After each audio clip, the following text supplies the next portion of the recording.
Oi, oi.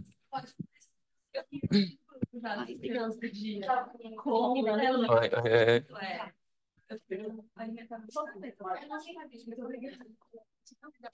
Um, dois, três. Aí agora com os princípios básicos. Então, moral, melhor. Lá, ele vai. Ah, não quer cair? Eu acho que fica. Não, só um pouco para eu pegar todo mundo com a tela. Ela tá legal. Sim, ela tá melhor fotógrafa. Nada, eu vou contar pra ele. Eu tinha um celular na mão, meu fotógrafo tá dormindo ali. Laura, o quê? Ai, meu Deus! Laura, você tem que me ouvir. Eu tô brilhada.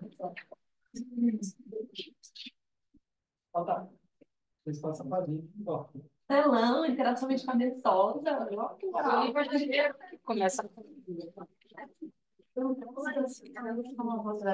A gente pode começar? Pode. Olá, boa tarde a todos. Gostaria de agradecer a presença dos que estão aqui no auditório e aqueles que estão online. Moço. Oi. Bárbara, voltou o áudio?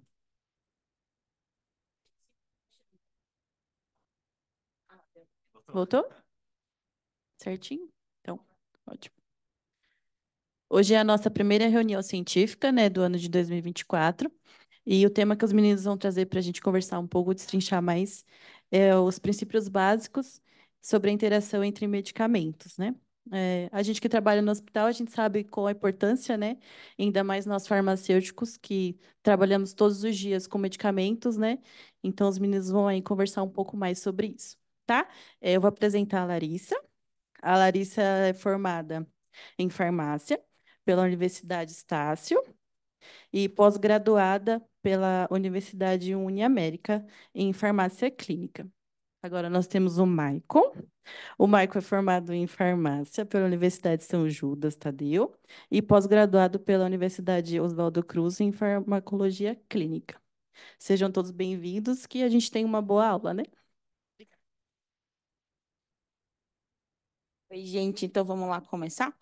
Então, basicamente, a nossa apresentação é sobre os princípios básicos de interações medicamentosas e a gente vai dar um resumão do que a gente consegue fazer para que vocês consigam entender de como funciona. É um assunto extenso que, se fosse realmente dar aula sobre cada um, ia ser muito extenso. Então, vocês peguem isso como um norte e seguir, literalmente, tá? Então, conceituando a interação medicamentosa, a gente começa a falar que ele é um evento clínico, basicamente, onde o fármaco ele tem interação medicamentosa com a outra coisa. Pode ser diretamente falando um fármaco, pode ser falando sobre um alimento, tá? Ou uma outra substância, pode ser qualquer outro tipo de químico. E com isso, potencializa as questões dos eventos adversos. Consequentemente, as consequências das interações medicamentosas, quando não intencional, uma vez que você geralmente, quando a gente pensa em farmacologia clínica, a gente pensa em uma linearidade de tratamento e não na questão intencional, tá?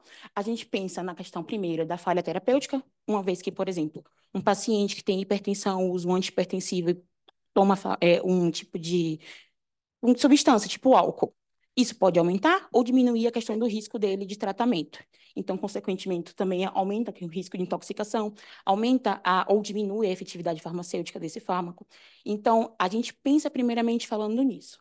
Com isso, também a gente pode pensar em uma consequência como um custo de tratamento. Se eu tomo um medicamento que não está me fazendo o efeito que ele deveria fazer, ele não está sendo efetivo.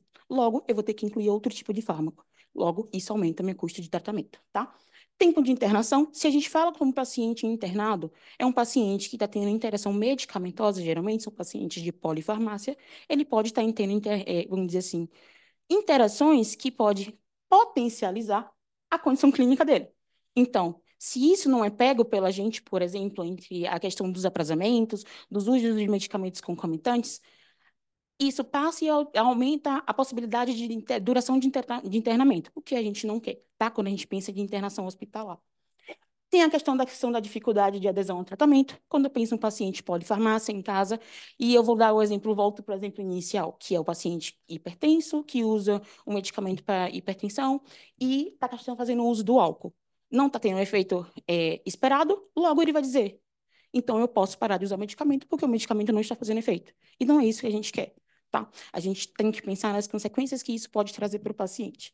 E, consequentemente, tem a questão do risco à vida. Uma vez que o medicamento ele não está sendo utilizado da forma que ele deveria, sem perceber as questões da interação medicamentosa, pode sim potencializar a questão do risco à vida ao paciente, tá? Então, fatores que propiciam interações medicamentosas, a gente pode pensar no número um, como idade, uma vez que pacientes pediátricos são pacientes que têm ainda seu corpo em formação, muitas vezes são pacientes que já têm o uso de uma farmacologia maior, mais sensível, que precisa da questão de peso, dose, e se a gente não pega isso, é importante a gente parar para avaliar, tá? Pacientes polifarmácias geralmente são pacientes mais idosos, então pacientes idosos realmente precisam de uma atenção, então por isso que o critério número um entra como idade. Número de medicações prescritas, paciente polifarmácia é a questão da segunda opção de fatores que propiciam, e o desconhecimento sobre o profissional de saúde, sobre as medicações. A gente tem que pensar que a gente não é bula, a gente não sabe de tudo, então como é que a gente pode saber como isso vai acontecer ou evitar que aconteça? Pesquisando. Ninguém sabe de tudo e o importante é reconhecer isto, tá? Bom, um dos fatores também que propiciam as interações medicamentosas são também o desconhecimento do paciente sobre possíveis interações, né? Porque muitos pacientes fazem uso indiscriminado de medicamentos, então, sem o consentimento do próprio médico ou farmacêutico, então isso acaba propiciando as interações com medicamentos de uso contínuo. Também tem a questão do desconhecimento da hora certa a fazer uso das medicações, né? A gente sabe que tem muitos medicamentos que possuem uma cronofarmacologia específica, né? O horário certo para tomar. E quando ele não é bem orientado, ele acaba fazendo no horário errado. Isso também propicia, as interações, né? A classe medicamentosa, muitas classes de medicamentos têm um potencial interativo muito grande, como anticonvulsivantes, antidepressivos, antipsicóticos, procinéticos e comorbidades prévias e estado clínico atual do paciente, né? A gente sabe que pacientes com disfunção renal e hepática possuem alteração do metabolismo farmacológico, né? Logo, uma medicação que era para ser excretada em 24 horas pode durar até uma semana no organismo, propiciando interações medicamentosas. Então, quando a gente pensa na questão de a gente procurou alguns estudos a nível Brasil e a nível mundo, vamos falar assim, um estudo feito na Holanda, pensando em nível mundo, dentro de uma UTI, mostrou a prevalência de interações medicamentosas cerca de 54% dos pacientes que estavam lá, tá? E aí a gente vai para um estudo que aconteceu em Harvard, que aponta uma ocorrência também dentro de um paciente internado de 44 a 95% de interações medicamentosas. Então, são interações muito significativas quando a gente pensa em um paciente internado, que provavelmente é um paciente que está acometido com polifarmácia, que precisa de uma atenção. E a gente é aí que a gente entra a questão do brilhantismo farmacêutico, tá?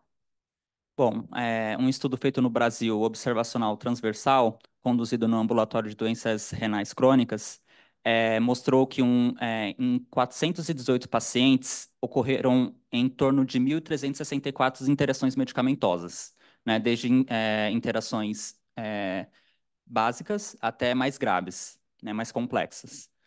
E um estudo multicêntrico realizado em 2013 relatou que nas primeiras 24 horas de internação, 70% dos pacientes apresentaram algum tipo de interação medicamentosa, né?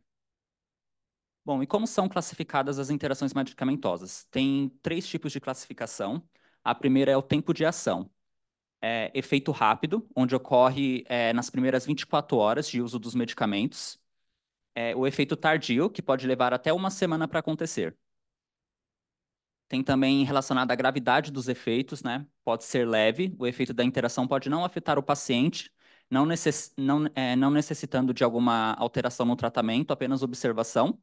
Tem também as moderadas, o efeito da interação pode exacerbar ou alterar a condição clínica do paciente, podendo ou não necessitar de alguma alteração farmacológica, né? Alguma alteração do tratamento do paciente e necessitando de uma maior observação. E os graves podem afetar a evolução clínica do paciente, necessitando alteração do tratamento medicamentoso do paciente. E podendo causar até danos permanentes também. Tem também a documentação na literatura, né? São subdivididos em excelente, possui diversos estudos controlados. Bom, possui forte evidência, porém não possui estudos controlados. Razoável, há suspeitas, porém não há muitos estudos. Pobre, existe a possibilidade de interação medicamentosa, mas os estudos não são conclusivos. E há possível conflito clínico. E também tem a improvável, que é necessário uma maior base farmacológica para estabelecer a presença de interação medicamentosa. As classificações ela continuam quanto à questão do mecanismo de ação, que pode ser dividido em farmacodinâmicas e farmacocinéticas, e a gente pensa de interações físico-químicas também. Quando a gente pensa em interações físico-químicas, a gente pensa em interações extracorpóreas, que geralmente está relacionadas a misturas que acontecem de inviabilidade do fármaco, que podem ser visualmente detectados ou não, e geralmente ocorrem reações de precipitação, hidrólise e isomeração. A gente trouxe alguns exemplos referente a isto. A gente trouxe dois exemplos de cristalização e um de hidrólise, onde a questão aqui entre o zinc lactato e o cálcio versus a ceftriaxona. A ceftriaxona ela é incompatível com íons de cálcio, tá? Então, como o zinc lactato ele é rico em íons de cálcio, por isso que ele é contraindicado a questão de solubilidade falando entre um e outro. Então, a ceftriaxona ela não pode ser feita com a questão do zinc, tá? Porque vai cristalizar e precipitar. A anfotericina, com soro fisiológico, não é muito claro em literatura o que acontece em reação físico-química falando. Porém, também acontece a questão da precipitação e a cristalização. Então, ele é altamente indicado que só faça sua diluição e o uso em soro glicofísio. Tá? E quando a gente pensa em penicilinas e cefalosporinas versus aminoglicosídeos, é porque o aminoglicosídeo é uma molécula altamente polar, e quando a gente pensa na questão das penicilinas e cefalosporinas, elas vão ser inativadas através de uma reação de hidrólise, que vai acontecer a aminação das moléculas, e elas vão deixar de fazer o efeito que ela deveria fazer. Então, elas são inativadas e por isso é contraindicado. Mas lembrando que, assim, quer dizer que um paciente ele não pode fazer uso de uma penicilina com amiglutidinho? Não, a gente está falando de questão de junto. A importância aqui é a questão do aprazamento. Sempre distantes, em horários respeitados, porque senão vai acontecer isso que a gente está falando aqui, tá? A gente também pode dividir nas questões farmacodinâmicas, que são quando o medicamento ele já é absorvido e vai ser ligado à questão ou do sítio de ação ou às proteínas plasmáticas corpóreas, tipo a albumina, e podem acontecer dois tipos de reação, que é o cinesismo e o antagonismo.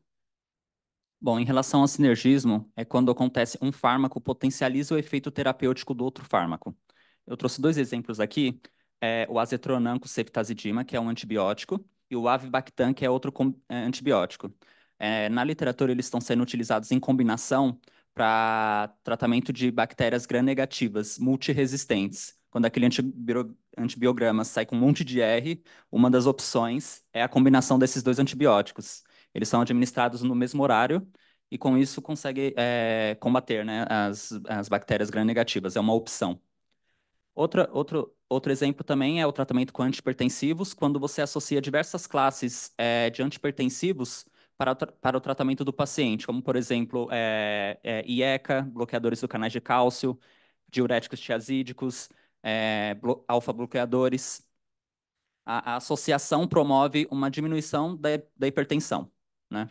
Então, isso é o sinergismo. Bom, também tem o antagonismo, quando um fármaco bloqueia a ação do outro. Um exemplo é o flumazenil, né? Os benzodiazepínicos, eles se ligam nos receptores GABA e abrem eles abrem um canal de cloro dependente, né? Com isso, causa uma depressão do sistema nervoso, causando sonolência, sedação.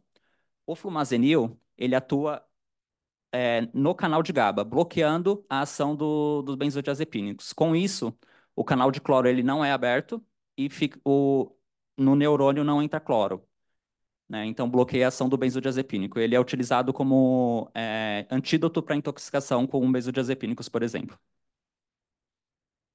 As interações medicamentosas ela ainda pode ser questão de farmacocinética, que vai desde do percurso do fármaco durante o corpo, né? Que é a questão da absorção, distribuição, metabolismo e eliminação. tá? Que essas questões podem interferir na questão da excreção ou da absorção desse fármaco. Então, falando sobre absorção, são reações que acontecem quando o fármaco ele pode ser facilitado ou dificultado em quesito de absorção, tá? Então, a gente traz o clássico mesmo, que são reações de absorções estomacais, que quando a gente pensa que um fármaco que precisa de um pH ácido, ele tem que ser tomado quando está um pH mais ácido. Então, medicamentos como hidróxido de alumínio e colesteramina são medicamentos que deixam o pH básico. Então, eles são contraindicados referente a alguns medicamentos que precisam dessa absorção ácida. No primeiro exemplo, tem a questão do hidróxido de alumínio versus o AS. O AS ele precisa desse pH ácido, por isso que ele é indicado ser literalmente utilizado durante o almoço, porque são refeições mais pesadas, que existe a questão da secreção, da excreção do ácido gástrico maior, para a questão da absorção do alimento, e por isso que ele é indicado nesse horário. Então, se tiver o uso do hidróxido de alumínio, inconsequentemente, no mesmo horário ou antes, vai impedir a absorção diretamente falando. A gente não tem como medir, nesse ponto, a questão de nível sérico, mas a gente sabe sim que em literatura já é falado sobre a questão da absorção desse medicamento ser impactado, tá? E a colesteramina, com fenobarbital, a levotiroxina ou a tiroxina e a vitamina D, a colesteramina ela é indicada que use 4 horas antes, porque ela precisa desse efeito ela acaba deixando um pouco muito mais básico, e se você usar antes dessas 4 horas esses medicamentos, a absorção dele também vai estar, diretamente falando, muito mais baixa, tá? Bom, interações farmacocinéticas relacionadas à distribuição. São interações que estão ligadas pelo fator de ligação a proteínas plasmáticas, como albumina e alfa-1-glicoproteína. Alguns fármacos possuem um fator de ligação de até 90%. E quando você utiliza fármacos que possuem esse fator de ligação parecidos, altos, eles competem para ver quem vai ficar ligado com as proteínas plasmáticas. E quem perde tem a sua fica com a sua forma livre liberada para ter ação farmacológica. Como, por exemplo, a fenitoína, que tem um fator de ligação de 90%, e a varfarina, que é um anticoagulante, que tem um fator de ligação de 99%. Então, a varfarina, como ela tem maior afinidade pelas proteínas plasmáticas, ela vai deslocar a fenitoína para sua forma livre. Com isso, pode ocorrer riscos de intoxicação e maior excreção da fenitoína. Então, pacientes que necessitam do uso dessas duas medicações, é necessário sempre verificar o nível sérico da fenitoína com uma maior frequência e monitorar com maior frequência o INR da varfarina. Bom, em relação ao metabolismo, ocorre por meio da inibição ou indução enzimática, né? Alguns medicamentos são indutores dessas enzimas, como, por exemplo, a rifampicina, carbamazepina, fenitoína, fenobarbital e hormônios. Com isso, se ele utiliza algum medicamento que é metabolizado por essa enzima aqui, P450, junto com esses medicamentos, ele pode ser excretado muito mais rápido, né? Bom, trouxe dois exemplos aqui que a gente sempre vê, né? Inclusive a gente já discutiu várias vezes, né, lá na sala. O clopidogrel, que é um antiagregante, e o omeprazol, que é um protetor gástrico. O clopidogrel, ele é um profármaco. Ele precisa ser metabolizado para ter sua ação. E ele é metabolizado por essa enzima, CYP2C19. O omeprazol, ele é um forte inibidor dessa enzima. Com isso, os níveis séricos do clopidogrel podem cair. Na literatura, ela é um pouco conflitante em relação a isso, porque alguns estudos mostram que não tem relevância clínica, porém a gente tem estudos que mostram que sim, que tem relevância clínica. Na bula do clopidogrel, é indicado que se o paciente faz uso de omeprazol, que seja alterado para o pantozol, que é um outro inibidor da bomba de prótons que inibe fracamente a CYP2C19. Né? Assim, eu trabalho na UTI do B2, que é a UTI cardiológica, então às vezes o paciente começa a usar lá clopidogrel, e eu sempre intervenho, inclusive até os médicos pedem para eu realizar essas intervenções, que eles consideram importante, né? Outro exemplo é a linezolida, que é um antibiótico para o tratamento de bactérias gram-positivas, e os antidepressivos inibidores seletivos da recaptação de serotonina, como citalopram, escitalopram, fluoxetina e sertralina. Esses antidepressivos, eles atuam inibindo essa enzima aqui, a monoaminoxidase. O que ela faz? Ela degrada a serotonina. Porém, a linezolida possui uma habilidade também de degradar essa monoaminoxidase. Com isso, há uma maior disponibilidade de serotonina na fenda sináptica, né? Com esse volume de serotonina aumentado, devido a esses dois fármacos, o paciente pode apresentar tremores, sudorese, alucinação e aumento da temperatura corporal, que pode ser confundido com uma ineficácia do antibiótico. Por isso, sempre o farmacêutico e o médico estão sempre atento a essa interação, né? Porque às vezes não é falha terapêutica, é simplesmente uma interação medicamentosa, né? Desde que eu estou nas UTIs, eu já vi essa interação acontecer 2 vezes e os médicos trocaram o alinezolida por tecoplamina. E por último, a gente pode falar sobre a questão da eliminação, que está diretamente relacionada com alterações, né, do fluxo glomerular, que pode ser a questão da reabsorção, alteração e a secreção tubular do medicamento. Então, a gente trouxe exemplos clássicos de interação que modificam essa questão da absorção ou excreção do medicamento, que é aqui. Em vermelho, antes do meropenem, a questão do uso do ácido valpórico, você percebe que ele mantém um nível ok, e depois da prescrição do meropenem, a questão da excreção dele começa a aumentar. Então, mero e ácido valpórico, ele não é indicado o uso. Ah, Lari, quer dizer que se meu paciente ele usa meropenem com o ácido valpórico, eu vou ter que obrigar o médico ou dizer assim, você tem que tirar da prescrição? Não, a gente não está falando disso. A gente está dizendo que, como monoterapia, o paciente vai convulsivar porque ele vai ser excretado, tá? Então, a gente tem que parar para pensar na clínica do paciente. É um paciente que ele tem outro medicamento anticonvulsivante que vai de acordo, um ou mais. Doutor, risco-benefício compensa? São coisas a se discutir, tá? Mas não é a primeira indicação. Se puder retirar, retira, porque vai ser excretado maior. Mas, se não puder, a gente para pensar na clínica do paciente, tá? Então, de maneira geral, a gente pode falar que não existe regra. Não existe como você dizer assim, não pode usar isso com isso ou aquilo com aquilo. A gente tem que prestar atenção na clínica do paciente, as questões do aparasamento. Porque se a gente parar para pensar, tudo vai interagir. Então, a gente tem que fazer a questão da diminuição e aumentar a questão da potencialização da melhora clínica do paciente com o uso de medicamento, tá? E aí a gente traz algumas ferramentas que são do próprio H9J, que são o PAN, por exemplo, que a gente tem um PAN de solubilidade, que lá diz a questão se é solúvel, não solúvel, se tem duas interações pertinentes e contraindicadas, tanto EV, tanto oral, e também tem a questão em prescrição, que aqui diz os avisos, né, de interações medicamentosas. Os exemplos clássicos ali tá ali dizendo que é a questão dos antipsicóticos com os procinéticos, que pode aumentar, por exemplo, a síndrome das pernas nervosas e os efeitos do êxtase piramidal. Você vai dizer que o paciente não pode usar esses medicamentos? Não. A gente só vai prestar atenção nos sinais e que a gente pode fazer aí diminuir esses riscos que possam acontecer, tá? As bases de dados, né? A gente pode utilizar o Micromedics para consultar as interações medicamentosas. Tem esse site que se chama PubChain. Ele é do PubMed. A gente digita sobre qualquer fármaco, e inclusive ele é aberto, dá até para utilizar em casa. A gente consegue diversas informações sobre o fármaco, inclusive interações medicamentosas. É bem interessante. E também tem o UpToDate, que ele mostra informações sobre interação medicamentosa também. E aqui estão nossas Bibliografias. E E é isso, gente.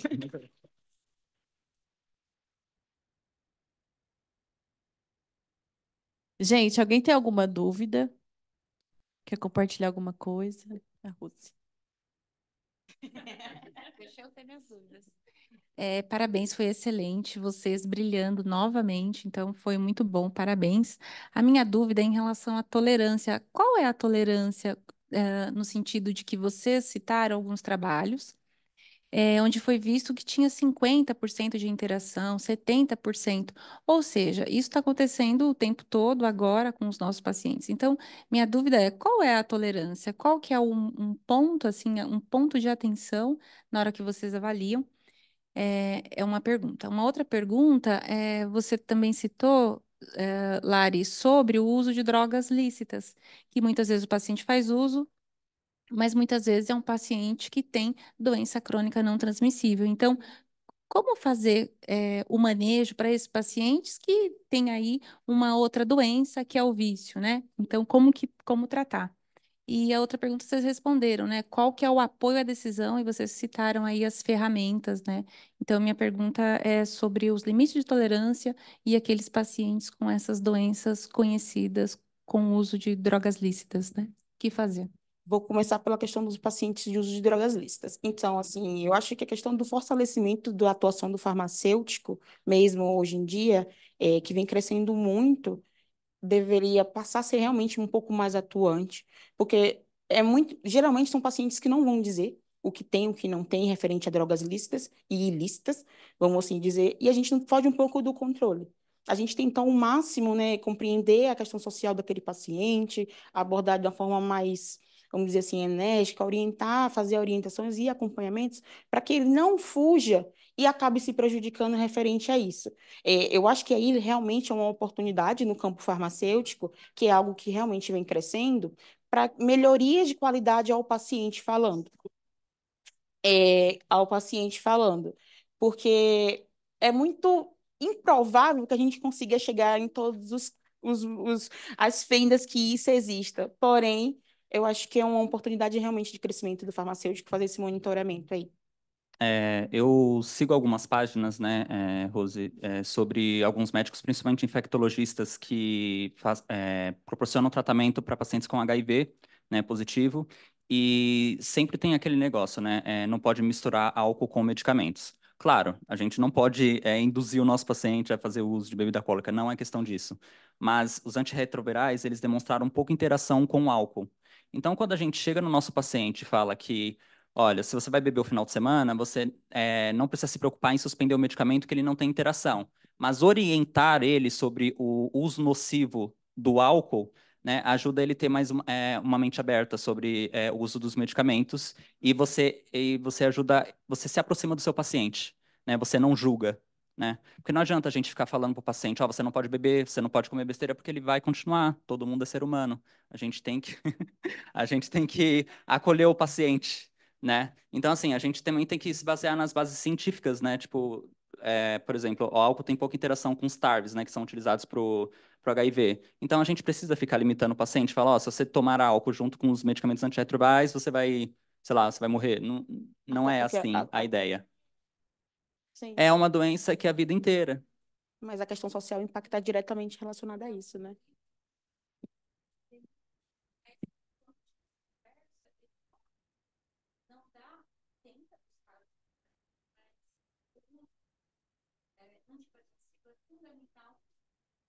Uhum.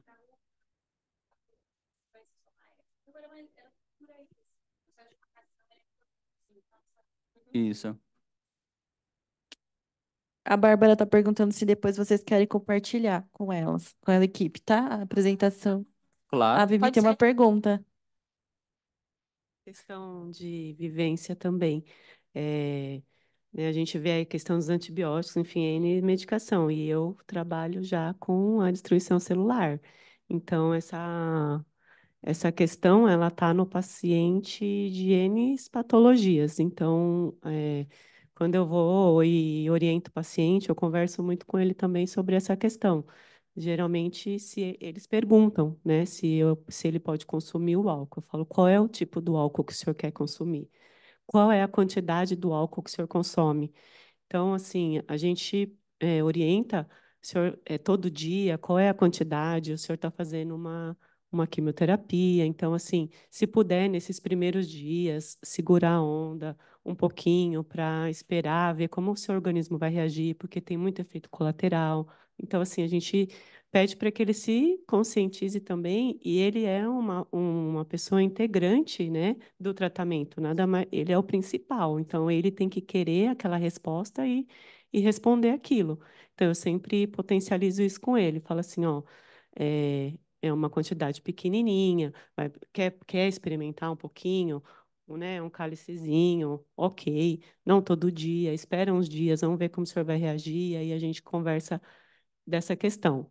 E vai super bem, eles são assim bem conscientes. Mas a gente teve um que era super alcoólatra, né? E tem outros também, mas esse ele deixava bem salientado. Ele é uma figura pública, ele faleceu aqui com a gente até.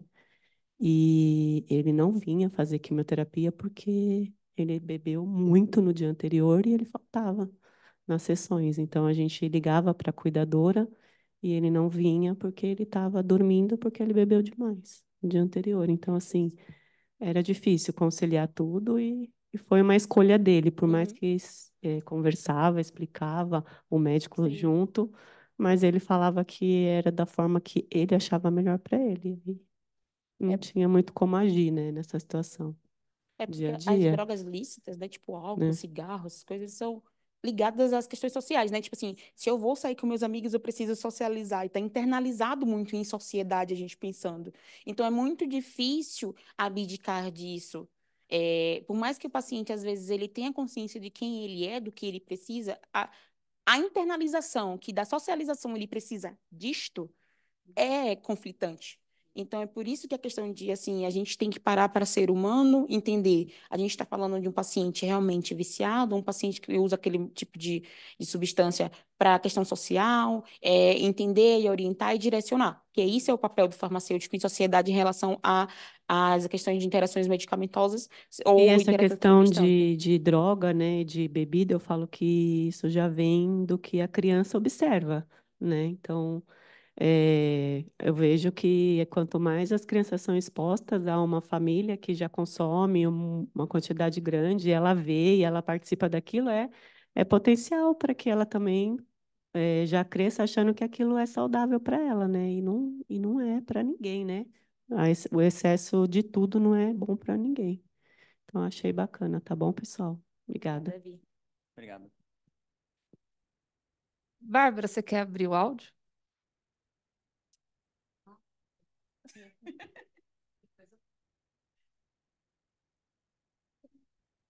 Bárbara? Ela quer mandar por mensagem, será? Ela mandou alguma coisa no grupo. Enquanto ela vê se ela consegue falar, eu vou falar por experiência que a gente teve aqui que eu tive no C7, referente à interação medicamentosa e em como abordar o médico. Era um paciente que ele tinha esquizofrenia, já era um idoso, fazia uso de risperidona e eu esqueci, e Aldol, né? São dois antipsicóticos bem conhecidos por interagirem com praticamente tudo. E no meio da internação, o paciente começou a apresentar distensão abdominal, risco de broncoaspiração e teve que entrar com procinético. Ele não tinha nada em prescrição porque ele não estava precisando, ou surgiu a necessidade. Só que a médica foi e já colocou dois procinéticos de uma vez e a domperidona e a bromoprida. E a bromoprida, ela tem uma interação significativa, na verdade, é contraindicado em conjunto com esses dois antipsicóticos. E o paciente tinha o histórico prévio de esquizofrenia. Então, assim, o risco dele ter uma síndrome extrapiramidal era muito grande. Na hora de interview, o que que eu conversei com a médica? Assim, ele começou a apresentar o problema agora. A gente pode, por essa contraindicação, suspender no primeiro momento a bromoprida, seguir só com a domperidona e acompanhar, e havendo a necessidade, a gente vê a introdução da bromoprida novamente ou de um outro fármaco. Ela não pode suspender, vamos deixar só a bromoprida. O paciente ficou internado por mais ou menos uma semana após a intervenção e não houve a necessidade de reintroduzir a bromoprida. Então, o que acontece o paciente apresenta os sintomas, ao invés de introduzir um fármaco por vez, já introduz o combo inteiro e às vezes nem tinha necessidade. E se você for parar para pensar, né, a bromoprida e a domperidona têm o mesmo mecanismo de ação, né? Por que que ela Exato. não incluiu uma domperidona e um Resolor, por exemplo, né? Que tem mecanismos de ação diferentes, né? Então, é complicado. A falta de conhecimento do profissional prescritor.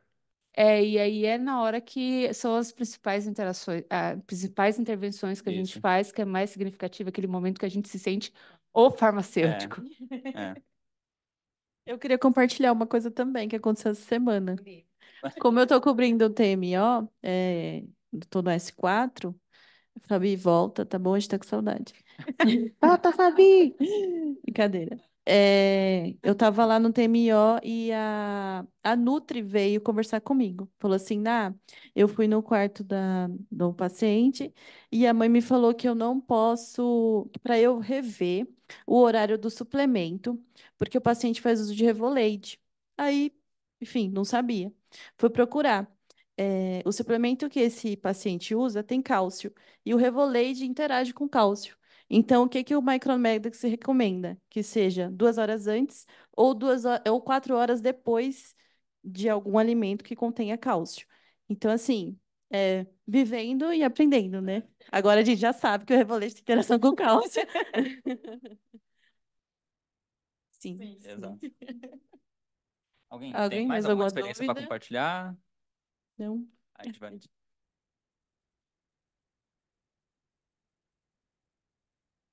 verdade, não é uma dúvida, mas é só um complemento.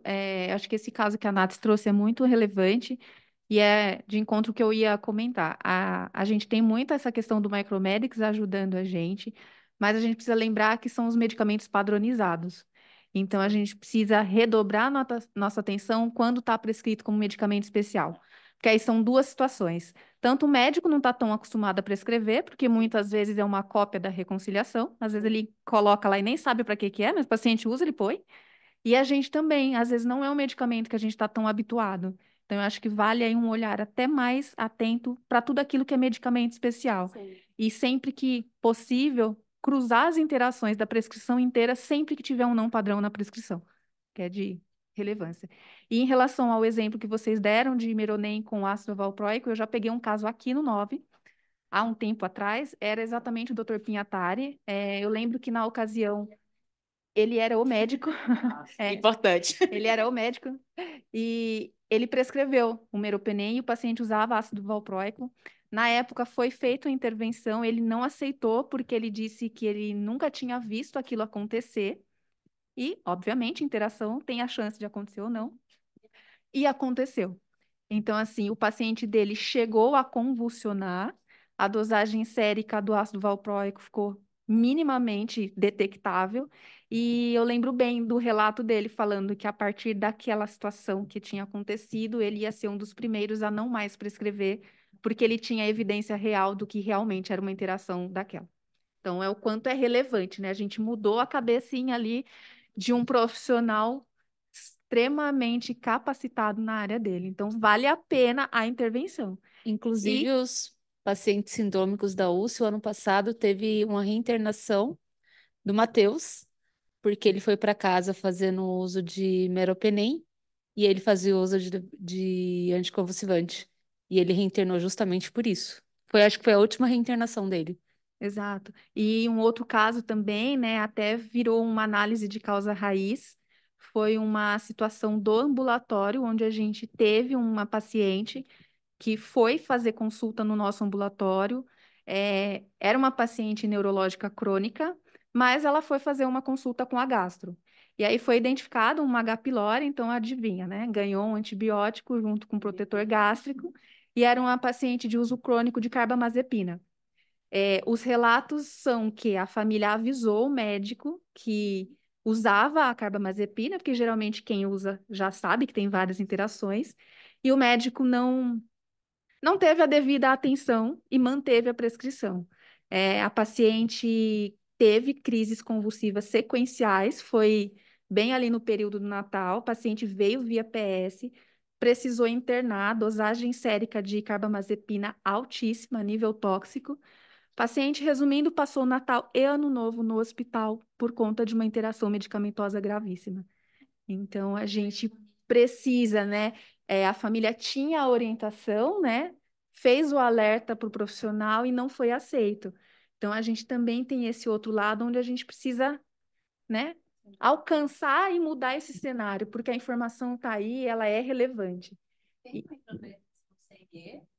Tem o acesso, né? Ele é livre, mas eles, né, não é uma busca frequente que eles fazem. E, para terminar, né, porque senão eu gasto o tempo todo, para a gente usar e abusar das dosagens séricas. Quando a gente percebe que tem um item de interação e o monitoramento é por dosagem sérica, vamos abusar disso, porque às vezes aquela é a evidência que a gente precisa para convencer o médico. Então, só para terminar mesmo, aproveitando que a gente está na questão da notificação De evento adverso. de advento diverso, a gente notifiquem que, assim, nem todo mundo sabe de tudo. Como eu disse, a gente não é bula, o profissional de saúde não é bula, não é up-to-date, não é micromedex, porém a gente tem essas ferramentas para consulta. Então, reconhecer que não sabe não é sinônimo de estar errado. Reconhecer que não sabe é oportunidade de aprender, tá? É isso. Obrigada. Parabéns, pessoal.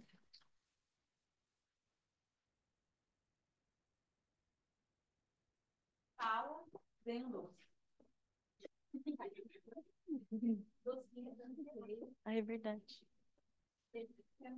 Gente, obrigada. A gente acabou, foi ótimo. Quem está online, foi um prazer.